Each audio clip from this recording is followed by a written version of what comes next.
accoucher sans aide et sans cri. J'ai jamais pensé être en train d'accoucher. It is a part of our faith to forgive. We would be forced to leave the colonies if we do not forgive these men. None of you will listen to reason. We know that we've not imagined these attacks. Monsieur Montferrand m'a sauté dessus. Enfin, mademoiselle. C'est un vieux cochon. Et elle aurait 5 ans de prison. Pas forcément. Légitime défense. Alors c'est moi. Vous avouez, je suis le plus heureux des hommes. Moi aussi. Enfin, des femmes. Le tabou du déni de grossesse dans Toi non plus, tu n'as rien vu de Béatrice Paulet, Woman Talking, un huis clos entre femmes opprimées et violées, et puis Mon crime de François Ozon, une satire post-MeToo dans la France des années 30. Bonjour à tous, voilà pour le programme de ce nouveau numéro 100% cinéma de À l'affiche, numéro spécial femmes à l'occasion de la Journée internationale des droits des femmes. Et à cette occasion, nous avons une invitée aujourd'hui, l'actrice Maud Willer. Bonjour, merci d'être avec nous. Vous êtes à l'affiche de Toi non plus, tu n'as rien vu de la réalisatrice Béatrice Paulet, film sur le combat d'une femme condamnée suite à un drame lié à un déni de grossesse. On va parler du film avec vous dans un instant, mais d'abord je me tourne vers vous, Thomas Borès. Bonjour. Bonjour. Vous allez nous faire les présentations un petit peu. Ben voilà, Maud Willer, actrice de théâtre et de cinéma, passée notamment par le conservatoire. On vous a vu à l'affiche de plusieurs films, 2 automnes, 3 hivers, Le lion est mort ce soir ou encore Perdrix. On vous a vu aussi, ça c'était le 5 octobre dernier, en une de Libération, aux côtés d'autres membres du secteur, productrices, mais aussi cinéastes, appelant à des états généraux pour la défense d'un cinéma français indépendant et inventif que beaucoup voyaient, ou plutôt voulaient condamner au sortir du confinement. On en parlera peut-être un petit peu tout à l'heure. Maud Willer, vous êtes surtout aujourd'hui Claire dans le film de Béatrice Paulet, vous l'avez dit, une femme confrontée à un déni de grossesse. Toi non plus, tu n'as rien vu, questionne le déni de grossesse, encore très mal connu, et surtout mal compris par l'opinion, mais aussi par la justice. On regarde la bonne annonce, on en parle juste après avec vous.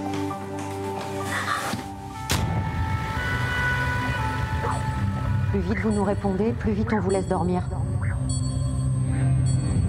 Je serais au courant si ma femme était enceinte. Claire, pardon, mais comment t'as pu zapper un truc pareil? Toi, si tu penses que je mens, il me reste qui? Arrête, je suis comme toi, je cherche, on travaille là. Je comprends pas. Tu l'as senti ou pas? Claire a été dupée par son propre corps. Pas d'altération du discernement, nous dit-on. Il y aurait intention de tuer? Arrête, stop. Arrête de te torturer. J'aimerais pouvoir le connaître.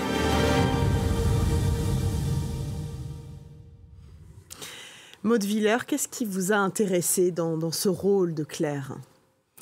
Ce qui m'intéressait, c'est tout ce qui m'intéresse en général quand je choisis un projet. C'est tout ce que je ne sais pas, tout ce que j'ignore.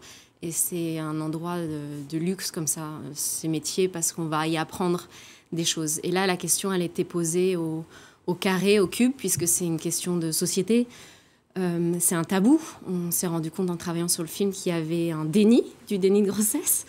Et c'est quelque chose qui est d'autant plus inconnu qu'elle est inconnue pour la femme. C'est un endroit où la femme ne s'est pas fait confiance, n'a plus confiance en son corps, et il va falloir qu'elle renoue avec ça. Sauf que si elle n'est pas aidée et si elle n'est absolument pas écoutée et pas appréhendée dans sa problématique, alors ça va être d'autant plus difficile, c'est une double peine. Le film s'inspire de faits, s'inspire librement de faits réels. Vous avez fait des recherches, vous, pour comprendre cette Claire? J'ai fait l'inverse. D'habitude, j'aime bien me documenter. Là, je voulais me retrouver sur le même niveau que Claire Morel, de ne pas savoir et de pouvoir écouter, entendre tout ce que en fait, les gens avaient à lui dire là-dessus. Maintenant que le film est fini, je me suis documentée, mais ça m'intéressait de travailler par la soustraction et d'accompagner le trouble, d'accompagner tout d'un coup cet inconscient qui s'ouvre comme un gouffre en soi. Ce qui est intéressant justement là-dessus, c'est sur votre interprétation, c'est-à-dire que le personnage de Claire dans le film ne prend ni le parti de la victimisation à outrance, ni d'en faire un personnage limite perverse où on saurait qu'elle aurait quelque chose à cacher. Elle reste mystérieuse jusqu'au bout. Comment, en tant qu'actrice, on arrive ou pas à percer ce mystère pour l'incarner, en fait? Je pense qu'il faut être d'accord de ne pas savoir. Donc ça suppose une sorte d'humilité comme ça. Et puis une grande confiance dans l'œil qui nous regarde, en l'occurrence Béatrice Paulet qui a réalisé le film, dans les partenaires de jeu, Géraldine Nakache, Grégoire Collin, aussi toute l'équipe technique. C'est-à-dire que ça va être un travail de lâcher prise. Et ça, c'est troublant. Je crois que pour troubler, il faut l'être un peu soi-même. La caméra arrive à voir cette chose. Eyes never lie. La caméra, elle chope la pensée qu'il y a derrière notre regard. Ouais. Donc il fallait être au plus sincère possible. Et c'est ce qui est fort dans votre interprétation. C'est vrai qu'on reste toujours face à ce visage qu'on arrive plus ou moins à comprendre, mais qui reste, je le disais, un mystère jusqu'au bout. Parlons aussi d'autre chose. Je parlais de cette une de Libé au mois d'octobre dernier. On vous voyait vraiment incarner presque le combat pour la sauvegarde du cinéma français.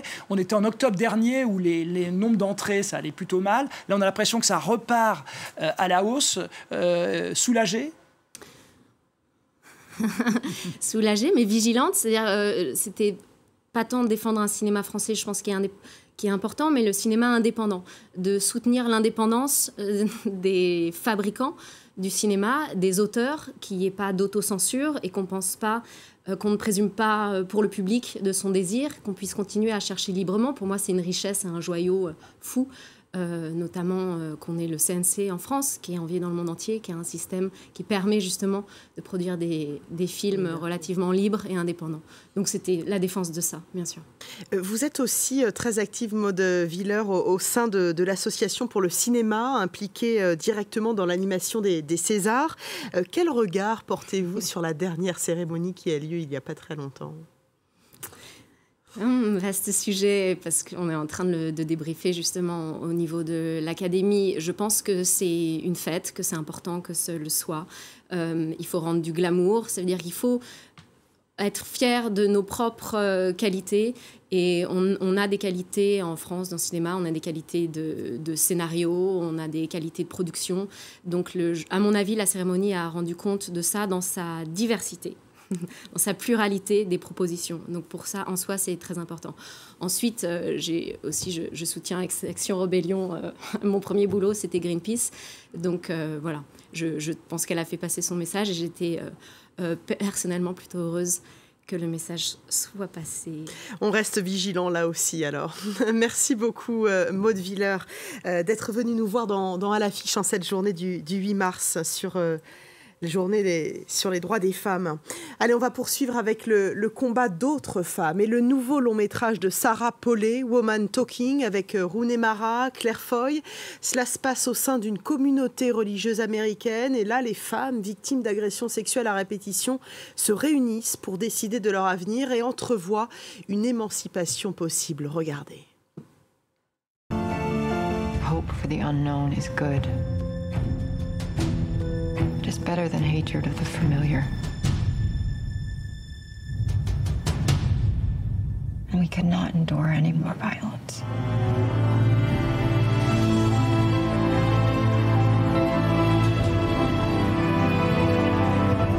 We have been preyed upon like animals. Maybe we should respond like animals. How would you feel if in your entire life it never mattered what you thought? When we've liberated ourselves, we will have to ask ourselves who we are. Voilà, Sarah Polley, elle est actrice et réalisatrice. Là, elle n'est que réalisatrice, Sarah Polley, et elle s'inspire en fait de faits réels, elle aussi, mais survenue dans une communauté chrétienne fondamentaliste en Bolivie. Alors, elle transpose, on l'a compris en voyant la bande-annonce, elle transpose tout ça aux États-Unis. Ce qui est intéressant, c'est qu'on n'arrive pas à dater les événements. Ça sera révélé pendant le film, à un moment du film. On ne va pas le dire là maintenant pour garder le suspense. C'est un film, c'est ça qui m'a intéressé, basé sur la rhétorique. Parce qu'évidemment, le film ne joue pas sur l'action proprement dite et sur une espèce de quelconque tension. Non, le mal est fait, si je puis dire. Et là, c'est ces femmes qui se réunissent dans une grange, et cette grange devient presque le centre du monde. Une ouverture à la fois sur une nature luxuriante, sur un horizon qui parfois est brisé, et de manière presque cinématographique et formelle, c'est très très beau ce que fait Sarah Polley. Et il y a la force aussi du langage, puisque tout est basé, je disais, sur la rhétorique. C'est comme un peu un film de procès, où chaque argument vient relancer l'action, C'est vraiment un western intimiste. C'est très beau, c'est vraiment un film assez puissant avec un casting assez incroyable. Et on va l'écouter, Sarah Polley. Elle parle justement, je parlais justement de l'après. Pourquoi elle n'a pas filmé les scènes dont elle parle, notamment les viols. Elle filme juste l'immédiate après. Écoutez-la, c'est au micro d'Ed Jackson. Ça ne m'a pas paru important de montrer les scènes de viol en détail. Le principal, c'était de montrer ce qui se passait après. Dans mon film, on ressent le moment où le cerveau est en plein chaos et la difficulté de vraiment se rappeler du viol en lui-même.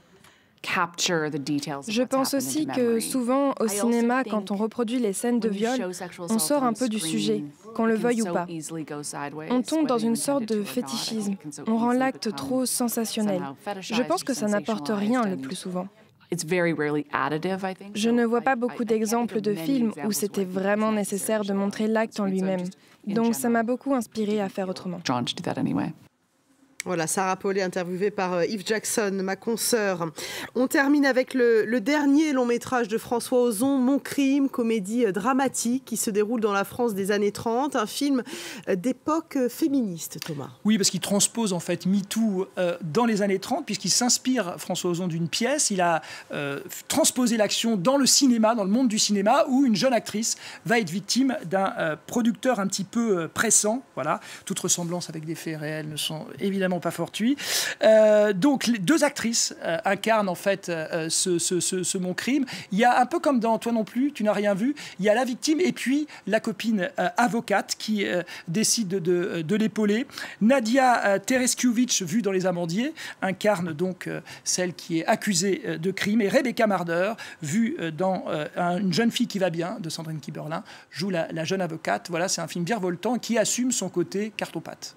On va regarder la bande-annonce dans un instant. C'est déjà la fin de ce numéro de 100% à l'affiche, 100% cinéma. Merci à notre monsieur ciné Thomas Borez. Merci à vous, Maud Villers, d'être venu sur notre plateau. Merci de votre fidélité. Je vous propose donc de nous quitter avec la bande-annonce de ce film signé François Ozon, Mon crime. Je vous dis à très vite sur France 24. Ta vie me semble si différente à présent. Décidément, ton crime fait des miracles. Pour Mademoiselle Verdier. Encore ? Pendant 40 ans, j'ai pas osé tuer mon mari. Si j'avais su. Je crois que mon crime est en train de tourner la tête de toutes les femmes. Bonjour mes poupées. Mais regardez-moi ce luxe. Cette robe de chambre. Eh bien, je vous en prie. Les récompenses doivent aller à celles qui les méritent. Les coupables qui nient, c'est ennuyeux. Mais les innocents qui s'accusent, c'est exaspérant. Je me demande si j'ai pas soudain perdu la notion du bien et du mal.